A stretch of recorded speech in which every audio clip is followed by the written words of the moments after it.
Anne Lauvergeon, on l'a vu, les déchets, principale source d'inquiétude pour le grand public. Est-ce que c'est un frein au développement du nucléaire aujourd'hui? Quand on parle déchets en général, qu'ils soient ménagers, industriels, c'est toujours très négatif. Quand on parle de déchets nucléaires, effectivement, on déclenche la peur.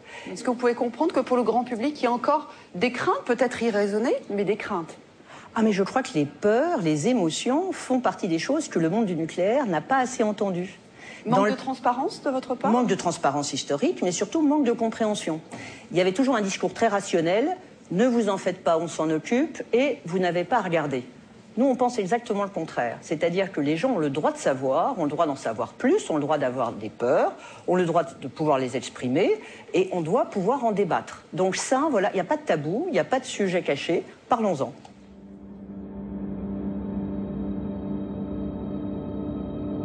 Parlons-en. Depuis qu'elle existe, l'industrie nucléaire donne le sentiment de nager en eau trouble. Les efforts d'explication d'aujourd'hui ne suffisent pas à rassurer les populations. Un récent sondage de l'Union européenne révèle que les 3/4 des Européens ne croient pas ce que lui raconte l'industrie nucléaire. Au cœur de cette crise de confiance, la peur des déchets radioactifs. Alors parlons-en.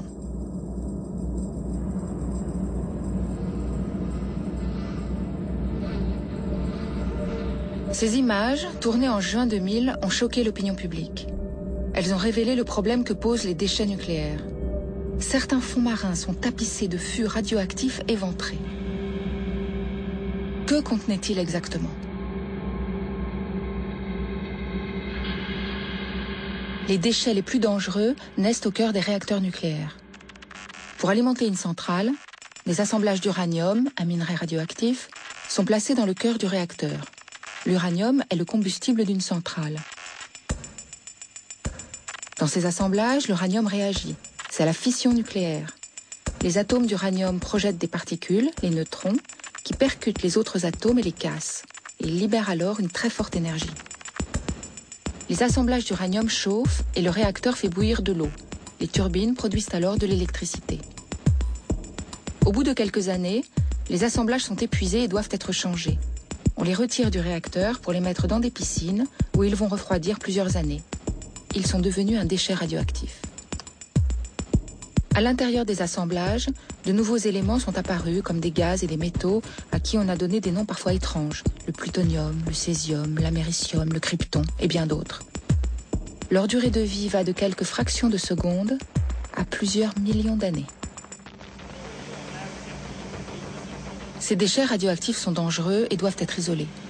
Tout ce qui entre en contact avec un élément radioactif est contaminé.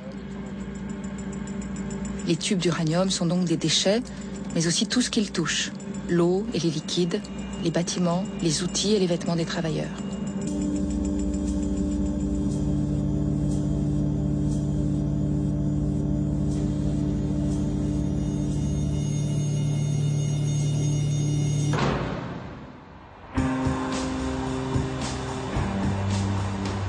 Nous partons enquêter à travers le monde pour comprendre comment les militaires et les industriels gèrent les déchets nucléaires.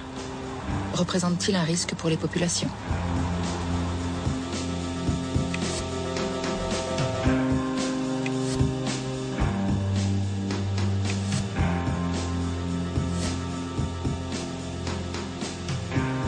C'est au siège international de Greenpeace, la plus grande association antinucléaire, que nous débutons cette enquête.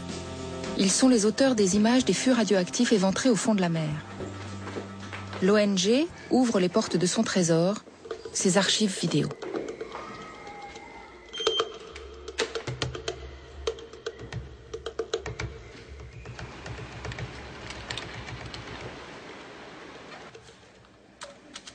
Mike Tansley a participé à toutes les campagnes contre les rejets de déchets radioactifs en mer. On est allé dans une zone très profonde de la Manche, un endroit qui s'appelle la fosse des Casquets, juste devant La Hague, entre La Hague et l'Angleterre, dans une zone de pêche, tout près des plages. Qu'avez-vous trouvé là-bas? Des fûts de déchets radioactifs rouillés, des fûts éventrés, des fûts vides. On peut voir la vie sous-marine, des poissons vifs dans les barils radioactifs. Alors la question qu'on se pose, c'est Où sont passés les déchets radioactifs? Les déchets sont dans la nature.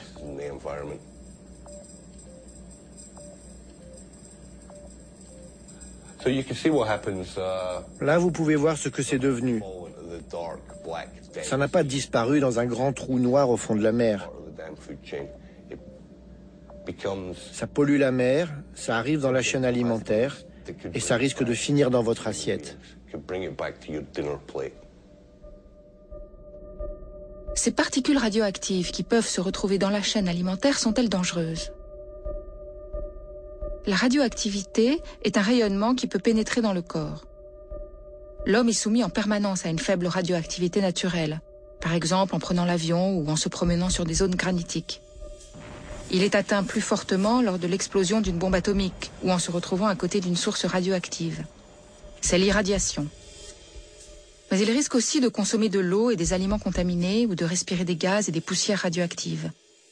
Les particules irradiantes se fixent alors sur les organes. C'est la contamination.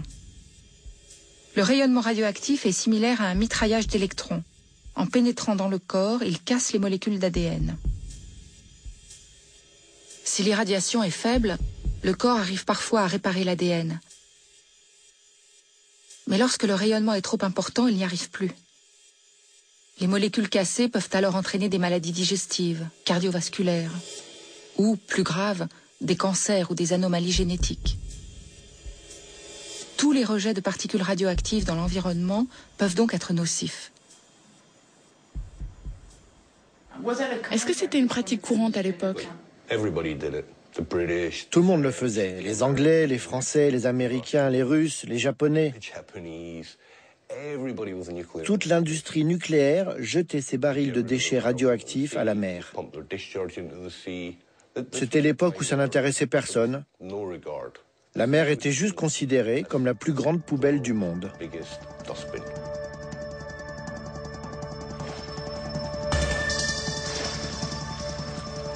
Les chiffres de l'Agence internationale de l'énergie atomique sont éloquents. En moins de 50 ans, les pays nucléarisés ont immergé plus de 100 000 tonnes de déchets dans les différents océans.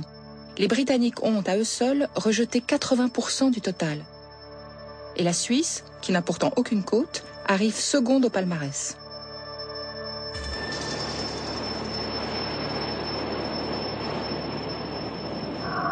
Devant le risque de pollution radioactive, de nombreux pays se sont opposés au rejet en mer, soutenant les associations environnementales.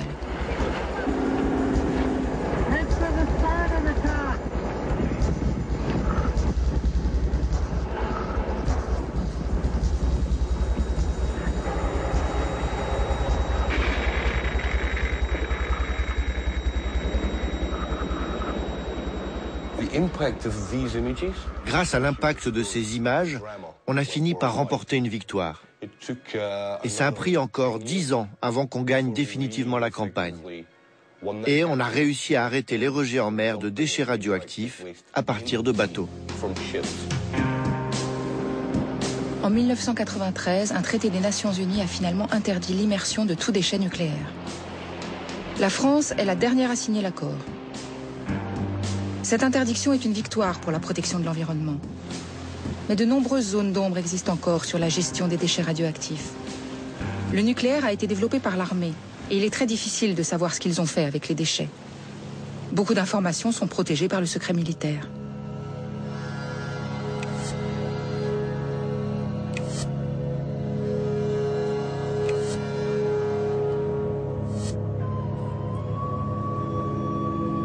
Nous partons pour le premier site nucléaire du monde, à la recherche des premiers déchets radioactifs de l'histoire.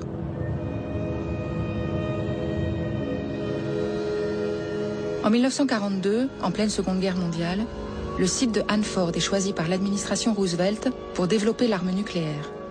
C'est le projet Manhattan.